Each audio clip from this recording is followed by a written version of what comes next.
Hello there, first grade. So today I am sitting on my floor. You can see I'm not on my chair. My bear is. Because we so often are seated on the floor together during music class.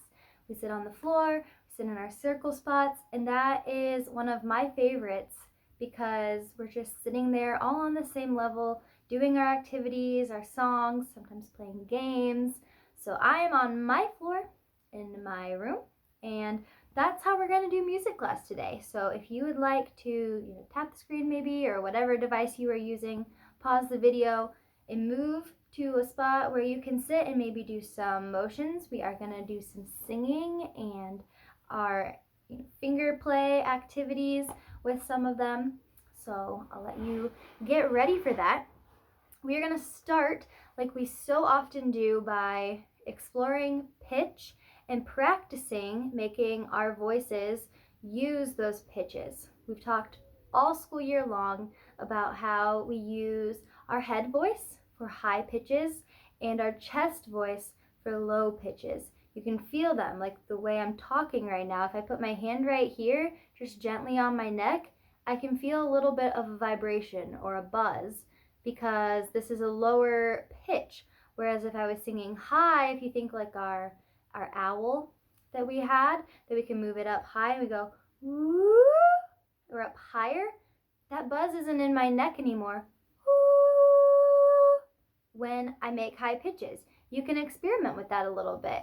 That if you were imagining like our slide whistle, that's a really good one, where we would maybe go woo, when I'd pull that in.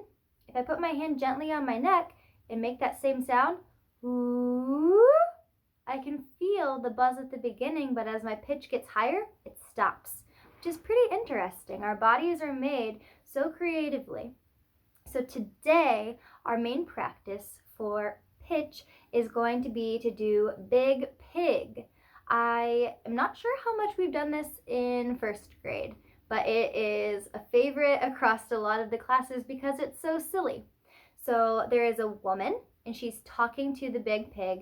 And so for her voice, we're going to use our head voice, our high pitch. Really high, she's going to talk like this. And then there on the other side is Big Pig. And Big Pig is going to have a low voice like this. So this is a super silly one, well, one that will probably make your parents question what you're watching, why your music teacher is so silly. That's okay. We like to have fun in music. So I want you to repeat after me. That means you listen first and then you respond afterwards yourself. So I'll pause to give you time to repeat after me, just like I would if we were in person. So use my motions and also use my pitch. If I do it in a high pitch, repeat it in a high pitch. If I do it in a low pitch, repeat it in a low pitch. All right, here we go. Where are you going, Big Pig, Big Pig? Out to the garden to dig, dig, dig. Out to the garden to dig, dig, dig. Shame on you, Big Pig, Big Pig. I'm sorry, ma'am, but I'm only a pig. And all I can do is dig, dig, dig. You probably heard me tapping a steady beat. That's to make sure I give you guys the right amount of time to repeat. So now that we have done it, call and response, I would like us to do it all together. So at the same time with me, there won't be any pauses because now we're doing it at the same time, all together. Where are you going, Big Pig, Big Pig? Out to the garden to dig, dig, dig. Out to the garden to dig, dig, dig. Shame on you, Big Pig, Big Pig. I'm sorry, ma'am, but I'm only a pig, and all I can do is dig, dig, dig. I want you guys to think, where do you think a pig would most like to dig? If you were a pig, or maybe you've seen pigs, what do they like to dig in? What do they like to do? What are some funny places where it would be okay for a pig to be digging? And where are some things that would make that lady, think about what we just said in that little funny story, that you would not want a pig to dig? You can have your parents type. They can help you. They can comment on this video on your Facebook page for your class, or even on YouTube if you have an account. I'd love to hear some of your ideas. Second, we are going to go through my hat. It has 3 corners. I'll turn my page here. So the first time, let's sing it. And remember, we're going to start taking words out and pausing with motions to plug in silence instead of sound. So our tune that we have when we don't have any words missing goes like this. You can sing with me. Please sing with me. My hat, it has 3 corners. 3 corners has my hat. And had it not 3 corners, it would not be my hat. Excellent. So the first word we take out, can you remember? Is corners. So instead of saying corners this time, just like last week, we're going to take it out and make a corner with our elbow. And something I like to do to make it a little easier, since corners, 2 syllables, I'll pat my elbow 2 times for corners, so I know I plugged in the right amount of space, the right amount of silence instead of sound. So let's try it with our corners motion instead of saying corners. My hat, it has 3 has my hat, and had it not 3, it would not be my hat. Great job. Let's make it even harder now. We're going to take out the word 3 and plug in, holding up 3 fingers. Here we go with 3 and corners. My hat, it has my hat, and had it not, it would not be my hat. Great job. So that is where we left off last week with 3 and corners. We are going to now add hat with a motion to our heads, and then my, where you can point to yourself. You can use your thumb, you can use your pointer finger, you can just put your hand on your chest. Any of those are okay, whichever way you would gesture to yourself. You're going to even use 2 hands. First, though, we'll start with hat. So we're going to have, maybe you do like this, like you're putting a hat on. Hat, 3 and corners. All right. My, it has my, and had it not, it would not be my.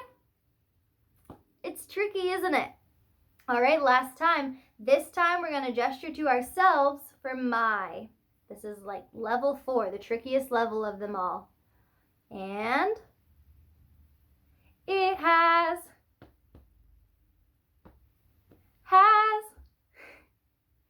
and had it not, it would not be. I almost messed up. It's tricky, but it's really fun. So we will probably practice that again next week to get even better at it and maybe speed it up some. That's a super way to make it a little bit, just a little bit harder once you get better at it.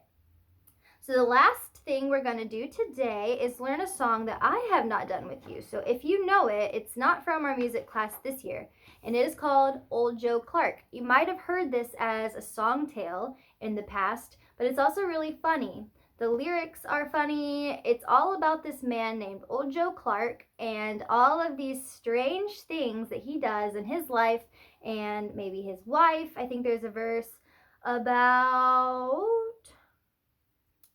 his bed and his house, just all these things about him, himself, his house, his wife.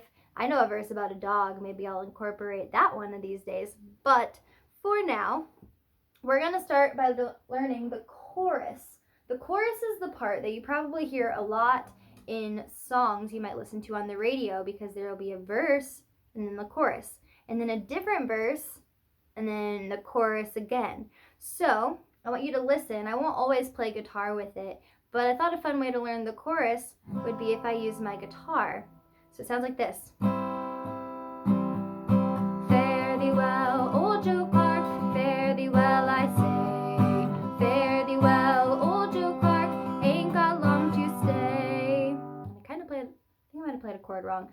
So I'll do it one more time. I want you to hear it again, and I also will fix that one chord that I played wrong. Hopefully, right? All right, here's the chorus one last time. Fare thee well, old Joe Clark, fare thee well, I say. Fare thee well, old Joe Clark, ain't got long to stay. There you go. Had to get the fingers moving. So the words to the chorus are fare thee well, like you're saying goodbye. Fare thee well, old Joe Clark. Fare thee well, I say. Fare thee well, old Joe Clark. Ain't got long to stay. So we know we probably wouldn't use the word ain't in our regular talking, or especially our writing, but for the silly song, it is okay. So one phrase at a time, you please repeat after me. Fare thee well, old Joe Clark. Fare thee well, I say. Fare thee well, old Joe Clark. Ain't got long to stay. So hummed along to help you hear that melody if you were having a hard time. So listen to all of verse 1. I'll sing it to you, and then we'll do just verse 1 this week. So verse 1 says, I went down to old Joe's house, met him at the door, shoes and stockings in his hands, his bare feet on the floor. So think about it. Why is that silly to have shoes and stockings on his hands, but then his bare feet on the floor? Socks don't help you very much if you just have them on your hands, but your feet are still cold. And they even have a picture here in our book that shows that everything old Joe Clark does is pretty backwards. So I want you to sing the phrases to verse 1 after me. We'll do it call and response style like we just did with the chorus. I went down to old Joe's house,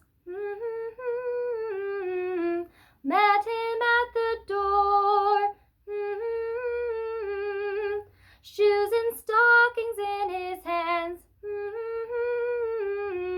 his bare feet on the floor.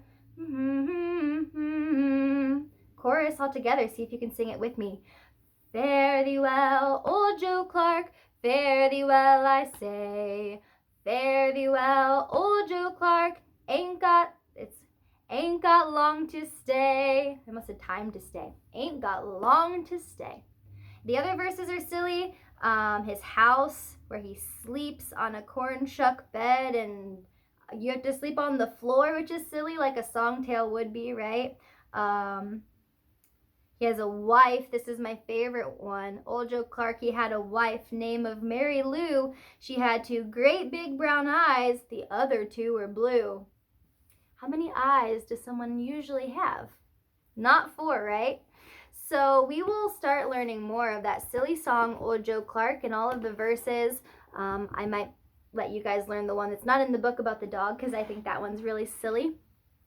I miss you guys so much, and I only got one song recommendation. That was from Vander. Thanks, Vander. And it was Great King Leopold. I couldn't find it in my book, so I'm going to need to reach out to Mr. O'Donnell and see if it was maybe a different book or a different CD or something, or I might just have to look it up on Google or something. But I am always willing to learn new songs to make music as fun as possible for you. So please, more people, reach out. Some stories that might be printed in here that you can remember and you've enjoyed. Maybe some song tales, some activities. I know they'd have to be a little different, but we want to make music as exciting and fun as possible while we're learning at home. I hope you guys have a great week, and I hope you had a great Easter break. I miss you guys, and I can't wait to hear your responses to the video. Bye!